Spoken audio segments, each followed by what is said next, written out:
welcome to Colorado Conversations. I'm Denise Plante, and today I decided we need a little healing, so I brought in the expert. I'd like to introduce you to Rebeccah Silence. Nice to have you on Colorado Conversations. Denise, everybody better get out their tissues. Yeah. We are going to change some lives today. Well, I have to say, Rebeccah, I met you on Great Day, Colorado, and I was impressed by your positivity, by hearing your story, and I think that's where we need to start, because you came from a place where you were told you had a 5% chance to live. Yeah. And now you're here today, healthy, happy, Yeah. and changing other lives. What made you decide to become a life coach? The story started before the cancer diagnosis, and growing up in domestic violence, I decided I was going to find a way to make a difference really, really young. I became a music therapist. I worked at Fort Logan, the state psych hospital here in Colorado, and decided I don't think most of these people are crazy. I think they don't know how to heal through their emotions or have coping skills to manage their lives or their environment. So long story short, I ended up getting a master's in counseling with a 4.0 grade point average. Wow. And that wasn't enough to heal my past and make sure it didn't repeat. I ended up in my own domestic violence marriage. Okay, let's start with growing up, though, in Yeah. domestic violence. How did you pull yourself out of that? Did you wait until you were 18 to move out of the house? Oh yeah. Okay. Oh yeah. My last name is Silence, Yeah. right? And I had a coach that said to me once, you were so committed to silence, you married a guy with the last name Silence. That's where the name came from. And I definitely didn't want to make things worse growing up. I definitely walked on eggshells, anticipated everybody else's needs, tried to make sure nobody was upset, made myself responsible for as much peace as possible because it was so dangerous and chaotic. And the big point I want to make is that education, that understanding wasn't enough to break the cycle.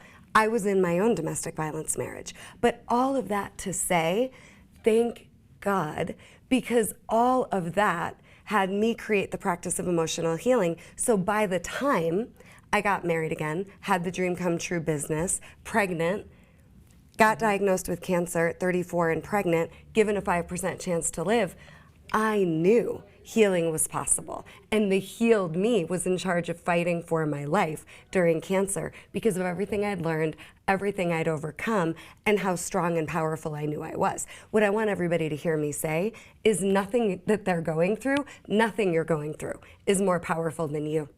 When did you educate yourself to come out of the domestic abuse that you had from your partner? Yeah, well, so I had the education, right? Master's degree in counseling, and I'm a therapist. And then I realized, okay, I'm in the middle of this. And I want everybody to know, if you find yourself facing dysfunction, toxic dynamics at home, at work, in relationships, it's not your fault. It's all an opportunity to heal. So I just took on my healing because I wasn't going to be the generational healer in the family that kept the cycle going. Do you think that's why you got into self-healing and as a therapist Oh, yeah. and a life coach Oh, yeah. because of your upbringing? Oh, there's no question. Okay. I wanted better. And I think we all want and deserve a magically delicious love story and family, right? We all want and deserve that, but almost nobody gets it. My clients do, right? But we have this dream of love when we're born. We have this image of how life should feel, not just how it should look. And almost nobody gets that life the way they want it to feel. And so that's the work I'm doing. There is a better way to heal. There is a better way to heal. And Rebeccah, what's the first thing that someone should do if they're watching right now and they realize, gosh, I was brought up in domestic violence. I need to move on. I need to heal. I need to face the issues. What should they do? Well, first of all, don't compare, right, your story to mine. Nobody's immune to trauma. So maybe it was domestic violence, but whatever it was for you, we need healing where we're hurting. And hurting can look different. It can look like stress. It can look like exhaustion, overwhelm, anxiety, depression. So the one thing I want you to know is you've got to face it. right? You've got to face it so you can move through it and conquer it. This isn't about my story today. It's about what's possible for all of you. But so many people, their way of facing it is maybe self-medicating. Maybe they drink. Amen. Maybe they take medication. But that's not facing it. That's avoiding it. So how do they get the courage enough to know, okay, the bottle's not going to help. The medication over here is not going to help. What's the first step? What do you tell them to do? Like look at themselves in the mirror and say, okay, you can do this. You can accomplish this. Put your hand on your heart. Yeah. And I want you to feel that heartbeat. And I want you to know you are more powerful than anything I'm asking you to face. And I need you to face it because it's not going away. And you don't need to be imagining this emotional distress that you came from or that you're in right now is more powerful than you, because it isn't. Nothing outside of you is more powerful than you. That's the first truth you have to face. Yeah, those are powerful words, very powerful. I want to talk more about the next step you took. We're going to take a quick break. Yeah. And I do want to say, if you're thinking, oh, Rebeccah's just another life coach, Rebeccah Silence, no, you were honored with a massive acknowledgement and award from Business Insider. Yeah, I was named top emotional health and relationship coach in the world. That is incredible. For what I've created with the practice of emotional healing. Right here in Denver. So we are going to talk more with Rebeccah Silence. Stay with us. We'll be right back as Colorado Conversations continues. Welcome back to Colorado Conversations. I'm Denise Plante. I have the #1 life coach according to Business Insider, and of my personal opinion too, Rebeccah Silence is joining us now. We were just talking about earlier, you grew up in domestic violence. You married somebody that continued that domestic violence, but you educated yourself. You got the tools you needed to move on in life, to help yourself and to help others. So you got out of the bad marriage, but then you were diagnosed with cancer. Yeah. How did you face that?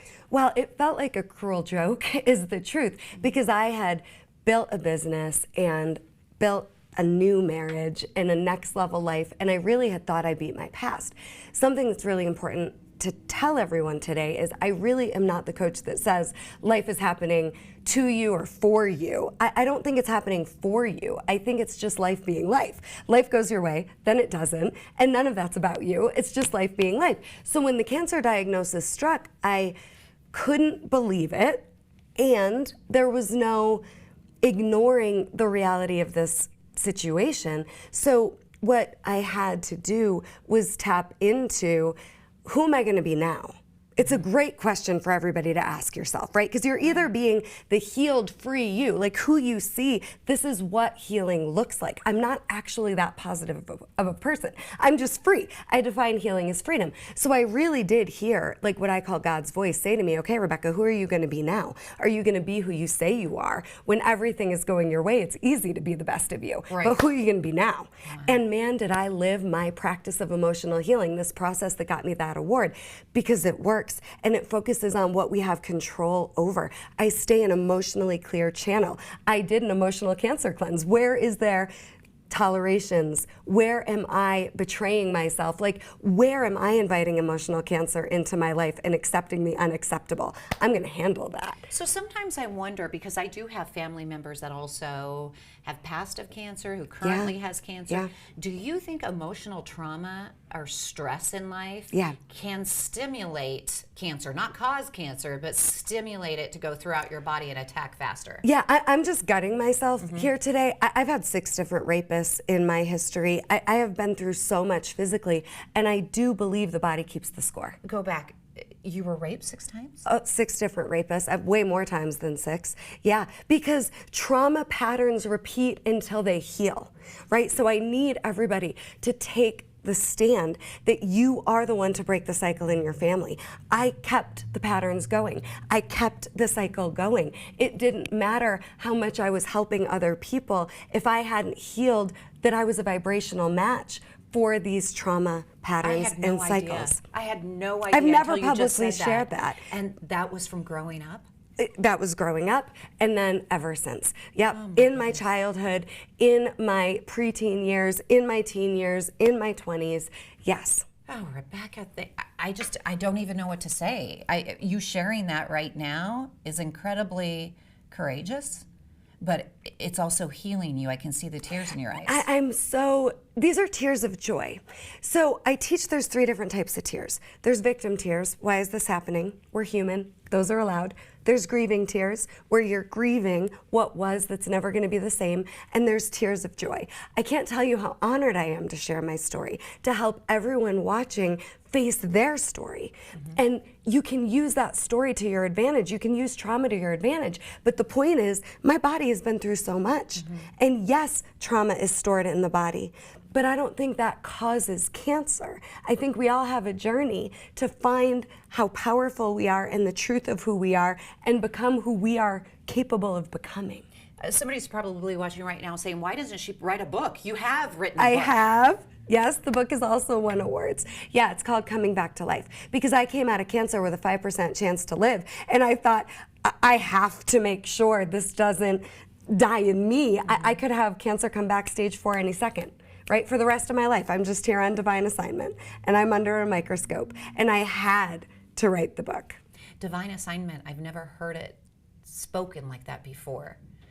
How did you learn that? Like, how did you process and come up with that verbiage to say you're here for divine assignment? It was given to me. Like, I was basically told, as woo-woo as that might sound, like, your life is divine assignment, and you're just here to serve whatever lives are in front of you. Is there an opportunity that someone can call you for a one-on-one and please. Sit and not only, because I think you come from a place of, well, you've been through it. You're not coming from a place where you're preaching to someone and this is where and how you do it. You're coming from a place of continue healing yourself. Yeah, well, and let's just really quick talk about, you've probably been told you can never fully heal, and that is such a bold-faced lie. I am the coach that can actually help you heal permanently. It's worth it. And I don't think there's any fight more important to pursue than the fight to fully heal and enjoy your life. You want to have fun, right? And the greatest testimony in my life that healing is possible, Denise, is not all this crazy we've been talking about that I've been through. It's the life I have now, the marriage I have, the business I have, the family I've built and created, the friends like you that I am so blessed to know. It gets to be so good. And we get to let ourselves trust the good stuff as much as we've trusted that we can survive in spite of whatever it's been. When you wake up in the morning and you open your eyes, what's the first thing you think? Do you go back and think of all the horrible things that have happened to you? No, and I wouldn't change any of it. I wouldn't. I look at the mountains out my bedroom window and I just say, thank you, God, I get to be here again.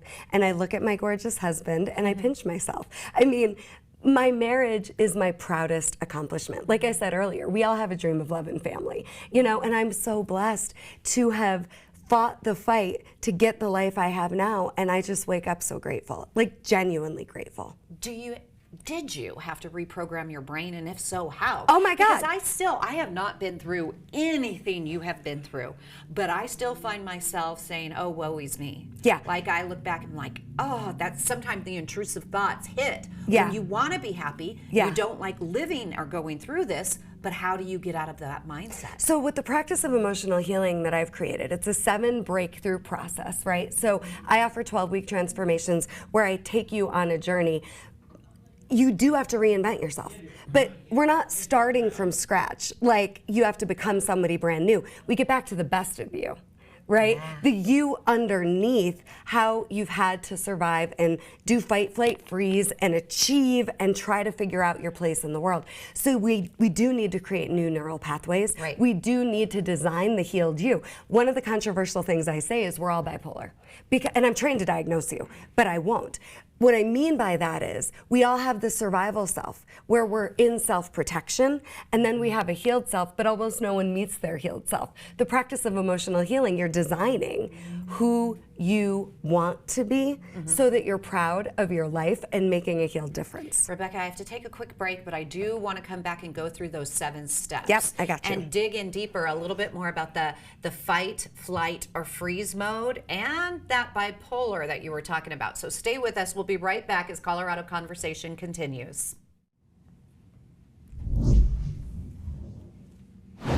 Welcome back to Colorado Conversations. Boy, do we have a deep one today. I'm talking to Rebeccah Silence. She shared so many incredible stories right now. She is a therapist. She's a life coach. She's written a book, and we're talking about the 7 steps to live and heal, emotional healing, to get your happiness back in life. Yeah. So step 1 would be? So backing up just quickly, we talked about it's fight, flight, freeze, or healed, okay? So when you're designing your healed self, that's life beyond just fight, flight, freeze, and achieving and managing and coping, and mindset and strategy and understanding trauma like we've talked about. It's not enough to heal. So when we talked earlier also about facing it, here's step 1 of my practice of emotional healing. It's commitment to your life. My book is called Coming Back to Life because all my clients, I've had over 1,000, say they came back to life and they didn't even know they weren't fully alive. So with cancer, with whatever it is that you're facing, you have to face, you can't change this thing, but you can be the best of you in the face of it, and you can either live like you're gonna live or just live to die and let it win. So commitment to life is everything. And when I was sick, I burned the option that I was gonna die, and I very well knew I might die. But every part I had control over, I was living like I was gonna live. Commit to your life. So you went out, you enjoyed life, you wanted to emotionally I was in heal? a bed in a cancer coma, 23 surgeries. I mean, I was just with me and divine love and intelligence, couldn't hold the new baby, and I was committed. This isn't the end of this story. And I gratefully let go of all of the, you know, business owner metrics and all of the things I thought I had to be, and just let myself be and committed to my life. And that's step 1. Commit to getting the most out of your one precious life. Step 2 is, what are you living for that's bigger than you? Because we are inevitably going to have a moment where we don't want to keep going for ourselves, right? So pick something bigger than you, someone. I see my little girl's eyeballs that are the same as mine, and it keeps me going. What are you living for that's bigger than you? How old is she? I have a 21-year-old and I have an 11-year-old who's the one that I was sick with, and then a stepchild who's 24. So yeah, we have 3. You have a lot of beautiful eyeballs to live for, don't you? Exactly. So what are you living for? Because sometimes we just don't have it in us, but keep going anyway, even when you don't feel like it. What's step 3? Impact. You're either impacted or you're the impact. Anytime I'm in a room, the energy moves, right? When I walk in, people feel the power and the vibrance, and I'm not doing anything except showing up fully me. So I have the impact on being the one who can create whatever experience I want. That's the one reason why I wanted to have you on a Colorado Conversations, because you have come on Great Day Colorado several times, and every single time you enter the studio, you lift up the mood, you're vibrant, and you've been through so much. I'm like, I need the secret. Okay, what's the next step? Okay, feel. So there's a big difference between your feelings about all the stuff going on now or then, and the emotions underneath it all. So this is the secret magic sauce. So I teach there's only 5 emotions: anger, grief, fear, joy, excitement. And we want joy and excitement to be the rule, not the exception. But you have to have a healthy relationship with the darker emotions of anger, grief, and fear, and with the part of you that goes into fight, the part of you that goes into flight, and the part of you that goes into freeze, for joy and excitement to be the rule. Then I teach you how to trust yourself. I don't need you to trust other people. I need you to trust yourself. I trust myself implicitly. There's nothing I can't handle. There's nothing you can't handle. Then we get into the confidence that you need to stay the joyful, healed you in the face of almost everybody around you isn't there. And you have to be okay and confident You have to enough be to do okay, that. radiating that light. Right. Because people are going to want sunglasses and want you to dim it down. Like you're too much. Right. I always thought I was too much. And then I went through cancer and I was like, oh, get ready. I'm just going to keep turning the volume up. I'm 5'2" and a firecracker, right? Yeah. But it really is real. You've got to be confidently you in the face of other people's judgment, perception. And the last is time. You get so much time back, Denise, when you're not emotionally clogged up and funky, right? When you are just free, there is so much time. People ask me all the time how I do as much as I do. And I have all the time in the world. I do think that sometimes when you're depressed Or you have so much anxiety, you go from flight, fight, freeze mode that you are worn down, you're exhausted, you want to sleep a lot. So when you get confident with yourself and your happiness back, that's when you can start getting motivated again to do the list of things you want to do in life. Well, and real quick, depression and anxiety, here's all that is. Depression is you shutting down the anger, fear, grief, joy, excitement. Anxiety is you're rejecting it.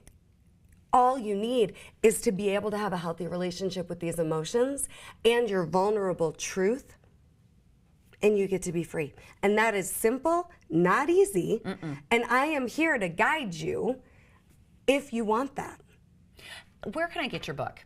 So Amazon, Coming Back to Life, and you can also go to theunsilentwoman.com and find out everything Rebeccah Silence, YouTube channel Rebeccah Silence. Can I have you on once a month? I think this is Absolutely. like therapy for you to come in and I to would talk love each to. time. There I was would love so to. much you shared that you haven't shared before, and we need to deep dive a little bit more on it if you don't mind. I would be honored. But I think the first step is maybe just to order your book and to learn to be confident with yourself and to face what you don't want to face. That's the first step of healing, right? Yeah, including, here's what a lot of people don't want to face, how powerful they are. You get to own your power and have a really beautiful life no matter what. And yes, order the book and DM me at Rebeccah Silence on Instagram, the word CPR, and I'll send you my free emotional CPR masterclass. Very nice. And I know you also do classes up in the mountains, a little getaway for I do women retreats. Yes, retreats. Yes, and I have the Own Your Voice Society membership for women in leadership. Yes, so they can make their heal difference. Gosh, it was so wonderful talking to you. Thank you for sharing everything you shared. shared. Thank you, Denise. I'm glad that you are here and you're helping others. Thank you. Using your beautiful voice and that awesome energy. I just love her so much. Healing is possible. It is possible. She is truth to it. You stand in your truth. All right. Well, thank you for joining us with Colorado Conversations. I appreciate you watching. And again, you can tune in to Great Day Colorado every single morning, Monday through Friday at 9 a.m. on Channel 2. Have a great day.